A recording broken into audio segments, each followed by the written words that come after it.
Vous écoutez votre programme Encouragement du jour. Vous écoutez votre programme Encouragement du jour. Bonjour chers auditeurs, ce matin nous voulons dire à quelqu'un, sois l'autorité que tu prends. Oui, sois l'autorité que tu prends. Voyez-vous, il est fréquent d'entendre des chrétiens dans leur temps de prière déclarer avec ferveur: je prends autorité sur la maladie, je prends autorité sur les esprits mauvais, je prends autorité sur cette situation, etc.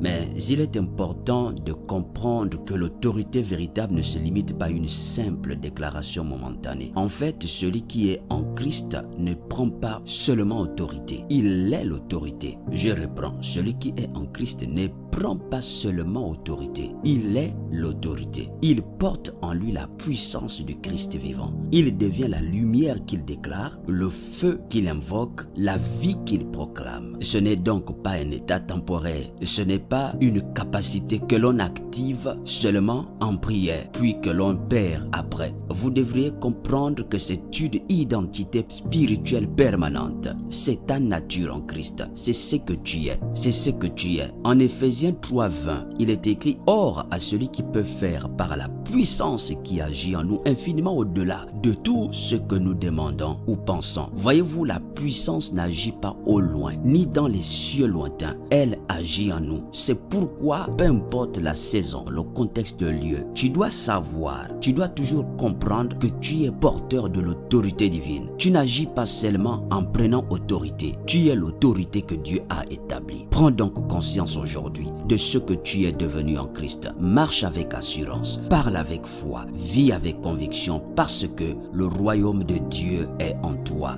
Demeurez bénis et n'oubliez pas de partager.